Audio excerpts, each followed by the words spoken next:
मात्र 40 साल का एक लड़का, और इस तरह के बड़े बड़े दिग्गजों को धराशायी कर दिया।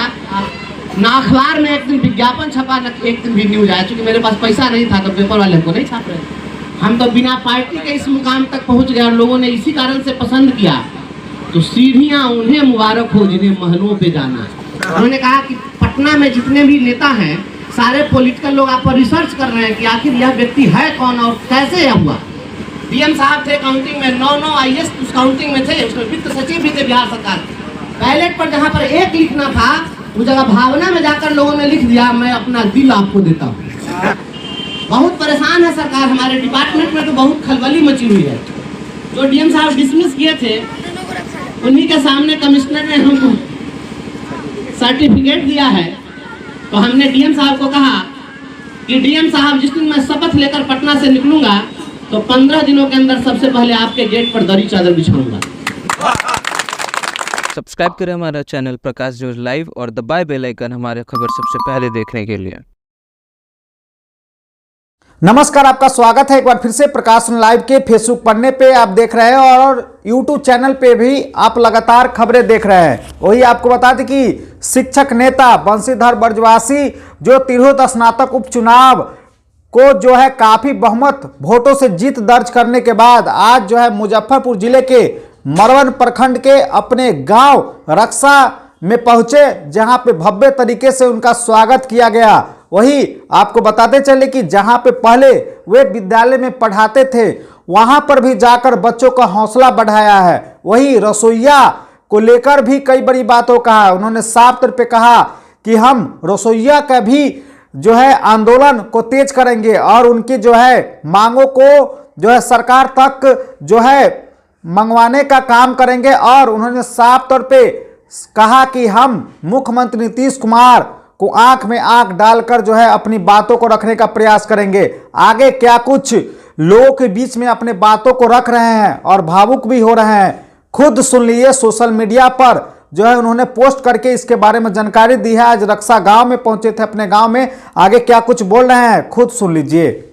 मुझे यह समझ में नहीं आया कि जितने भी प्रत्याशी खड़े थे इस चुनाव के मैदान में, वे लोग सैकड़ों करोड़ के मालिक थे और सभी लोगों का जो खर्च है 7 करोड़ 8 करोड़ 10 करोड़ ऐसे खर्च है और हमारे पास में कुछ नहीं था। मेरे पास में मात्र एक नौकरी थी, वो नौकरी भी हम लुटा चुके थे। मेरे पास एक नौकरी भी नहीं थी, आजीविका का संकट था कि अब परिवार कैसे चलेगा।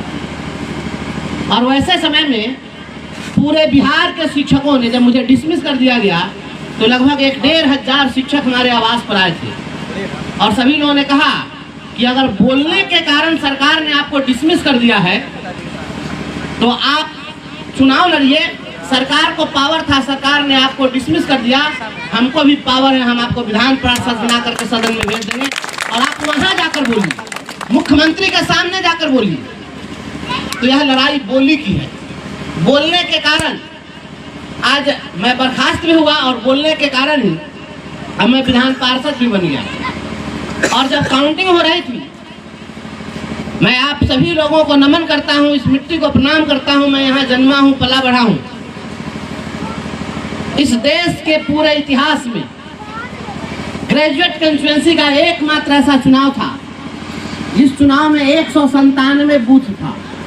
4 जिला है, नेपाल के बॉर्डर भिट्ठा मोड़ से लेकर राघोपुर दियर तक, और 197 बूथ में से किसी एक भी बूथ पर हम हारे नहीं है, सभी बूथ पर जीते। ये बड़ा आश्चर्यजनक रहा। मैं चिंतित था कि शहर का क्या होगा। मुजफ्फरपुर शहर में मेरी वैसी पकड़ नहीं है। प्रभाकर भैया यहाँ पर उपस्थित हैं, वहाँ के बहुत सारे जनप्रतिनिधि, मैं नाम नहीं लूंगा क्योंकि उनको दिक्कत हो जाएगी, जो अन्य पार्टी के लोग थे, बड़े बड़े नेता थे, उन्होंने कहा कि नहीं, किसी नौजवान को मदद करना चाहिए, ये नीतीश कुमार के लंका में यही आग लगा सकता है। इसलिए लोगों ने मुझे मदद किया और मुजफ्फरपुर शहर से भी हम लीड कर गए, कहीं दिक्कत नहीं हुई। जब काउंटिंग हो रही थी 20 टेबल लगा था और सभी टेबल पर जब बैलेट निकाला जाता था तो उस बैलेट पर केवल और केवल मेरे नाम के सामने में वोट मिलता था और सारे काउंटिंग जो उसमें कर्मचारी थे, बैलेट दिखाते थे हमारे काउंटिंग एजेंट को और कहते थे बंसीधर ब्रजवासी। एक साथ 20 टेबल पर 20 लोग बोलते थे बंसीधर ब्रजवासी, पूरा हॉल गूंज रहा था। और जितने काउंटिंग एजेंट आए थे सभी पार्टियों के, सभी प्रत्याशियों के, तो वो कहते थे कि तिरहुत तो बंसी में हो गया, आपकी बंसी बज रही। जिधर जाते थे सभी लोग। बड़ा आश्चर्यजनक परिणाम रहा। मैं तो कभी सोचा भी नहीं था कि मैं विधान पार्षद बन जाऊंगा। समय का चक्र है, ईश्वर का आशीर्वाद है। और अब आपको बताएं, मेरे पास जब फोन आता है ऐसी ऐसी हस्तियों का कि कल्पना नहीं कर सकते हैं। दिल्ली का सांसद फोन करता है, कोई कर्नल फोन करता है, कोई ब्रिगेडियर फोन करता है, कोई देश का मिनिस्टर फोन करता है। और 2 दिन पहले अमित शाह के आवास पर भोज का कार्यक्रम था, उसमें अमित शाह ने चर्चा की कि ये नौजवान है कौन। और देश के प्रधानमंत्री तक यह पूछ हो रही है कि भाई एक निर्दलीय प्रत्याशी, मात्र 40 साल का एक लड़का, और इस तरह के बड़े बड़े दिग्गजों को धराशायी कर दिया। और मेरा पूरे चारों जिले में कहीं न एक भी पोस्टर था, न एक भी बैनर था, न कहीं कुछ था, ना अखबार में एक दिन विज्ञापन छपा, न एक दिन भी न्यूज आया। क्योंकि मेरे पास पैसा नहीं था तो पेपर वाले को नहीं छाप रहे। बिना हैंडबिल, बिना पोस्टर, बिना अखबार में चर्चा के। और बिहार के इतिहास में उतना वोट आज तक किसी को नहीं आया जितना वोट हमको आया। हम 11,000 वोट से जीते हैं ग्रेजुएट कंस्टिट्यूंसी में। इतना वोट तो प्रत्याशी लोग नहीं ला पाते हैं, और इतना वोट से जीते। और बात हो रही थी कि बस यही बनाए रखना है। हर दिन मीडिया के लोग जब मेरे पास आते हैं पूछते हैं कि किस पार्टी में जाइएगा, क्योंकि बहुत सारे विधायक लोग दावा ठोकते हैं कि हम हमसे जुड़े हुए हमारे पार्टी में आ जाएंगे, कोई कहता है हमारे पार्टी में आ जाएंगे। हम तो बिना पार्टी के इस मुकाम तक पहुंच गए और लोगों ने इसी कारण से पसंद किया। तो सीढ़ियां उन्हें मुबारक हो जिन्हें महलों पे जाना है। सीढ़ियां उन्हें मुबारक हो जिन्हें महलों पे जाना है। हमें आसमां तक जाना है और रास्ते खुद बनाना है। आते हैं साथी लोग, पत्रकार बंधु लोग, कहते हैं आपको कौन सा सूट कर रहा है, कौन पार्टी की विचारधारा आपको अच्छी लगती है। तो मैं उन लोगों से कहता हूं कि आप ही कोई ऐसी पार्टी बता दीजिए, सुझाव दे दीजिए जो हमको झेल सकता हो। हमको झेल लेने की ताकत है किसी पार्टी में? सभी पार्टियों की स्थिति यही है कि उस पार्टी में जो लोग हैं अपने दिल की जगह दिमाग को फिट करके और वहां पर पार्टी में बने हुए। दिल कह रहा है कि ये गलत हो रहा है, और मजबूरी ऐसी है कि दिमाग लगा करके कहना पड़ रहा है कि नहीं ये सही हो रहा है। तुम दिन को अगर रात कहो रात कहेंगे, और जो तुझको हो पसंद वही बात कहेंगे, हम कभी नहीं कहेंगे। ये हमसे नहीं हो सकता है। हम सही को सही कहेंगे, गलत को गलत कहेंगे। और हमें कोई चेंजिंग होने वाला नहीं है। कल फोन आया था पटना से, एक ऐसे हमारे वयोवृद्ध नेता हैं, विधान परिषद में हैं अभी, 40 वर्षों का संसदीय जीवन है। जितनी मेरी अवस्था है इतने दिनों से वो संसदीय जीवन जी रहे हैं। उन्होंने कहा कि पटना में जितने भी नेता हैं सारे पॉलिटिकल लोग आप पर रिसर्च कर रहे हैं कि आखिर यह व्यक्ति है कौन और कैसे यह हुआ। और सभी लोगों ने निष्कर्ष निकाल कर कहा कि अभी जिस तरीके से यह रहता है, जिस तरीके से बोलता है, अगर ऐसा ही बना रहा तो भविष्य का कर्पूरी ठाकुर बनेगा। हमने कहा कि हम 24 कैरेट सोना है, हम कभी भी बदल नहीं सकते हैं, हमें बदलाव नहीं होगा। ये बदलाव उन लोगों में होता है जो लोग बदलते बदलते वहां तक आते हैं। हम जमीन पर चलने वाले संघर्ष के पथिक हैं। हमेशा रंग बदलने की कलाकारी नहीं आती, हमेशा रंग बदलने की कलाकारी नहीं आती, बदलते दौर की मुझको अदाकारी नहीं आती। जिसे तहजीब कहते हैं वो आते आते आती है, फकत दौलत के बलबूते रवादारी नहीं आती। असंभव नहीं है, हमें बदलाव नहीं हो सकता है। लड़ाई शुरू हुई थी रोटी की, और रोटी की लड़ाई चलेगी। हम आपके घर के हैं, हम आपके बेटा हैं, आपके भाई हैं। कल यहाँ के वीडियो साहिबा ने भी मुझे फोन किया था। डीएम साहब थे काउंटिंग में, 9 IAS उस काउंटिंग में थे, उसमें वित्त सचिव भी थे बिहार सरकार। जब मैं निकल जाता था हॉल से तो दूसरे व्यक्ति को बुला करके पूछते थे कि आखिर यह कौन लड़का है, कैसा है, कैसे ऐसा करामात हुआ कि लोग इतने दीवाने हो गए। हमारा 5000 बैलेट इनवैलिड हुआ है, नहीं तो वोट का अंतर और बढ़ता। और उस बैलेट पर क्या लिखा है पता है? बैलेट पर जहाँ पर 1 लिखना था उस जगह भावना में जाकर लोगों ने लिख दिया मैं अपना दिल आपको देता हूँ।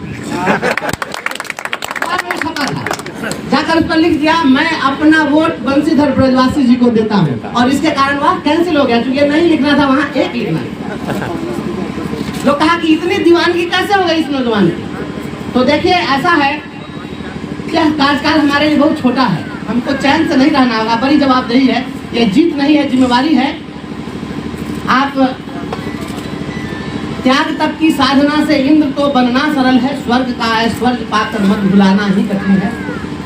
पूरे बिहार के लोगों की नजर है कि यह अपने पद पर बना हुआ कैसे रह सकता है। बड़े बड़े सूरमा लोग लगे हैं मुजफ्फरपुर में, कह रहे हैं हम 50 करोड़ अगली बार खर्च करेंगे।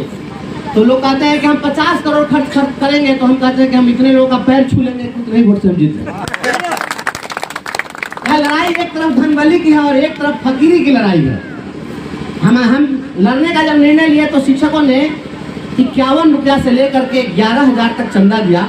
7 लाख रुपया मुझको चंदा में मिला, उसमें से 1.5 लाख रुपया भी बचा हुआ है हमारे पास।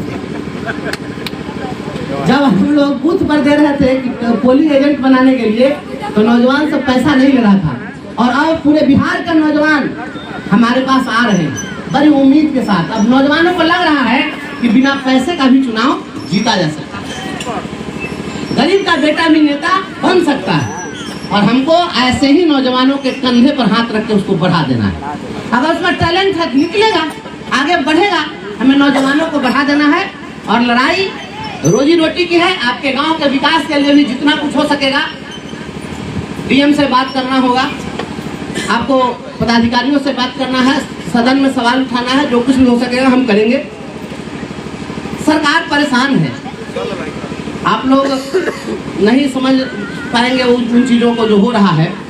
बहुत परेशान है सरकार। हमारे डिपार्टमेंट में तो बहुत खलबली मची हुई है कि अब ये आ गया, अब क्या होगा।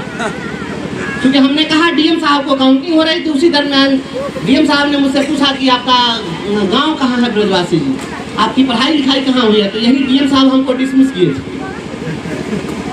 जो डीएम साहब डिसमिस किए थे उन्हीं के सामने कमिश्नर ने हमको सर्टिफिकेट दिया है। तो हमने डीएम साहब को कहा कि डीएम साहब जिस दिन मैं शपथ लेकर पटना से निकलूंगा तो 15 दिनों के अंदर सबसे पहले आपके गेट पर दरी चादर बिछाऊंगा। उन्होंने कहा कि आप अब ऐसा नहीं करिए, आप 28 विधानसभा के, कोई एक विधायक होता है और 28 विधायक के बराबर हैं, 28 विधानसभा के आप माननीय हैं।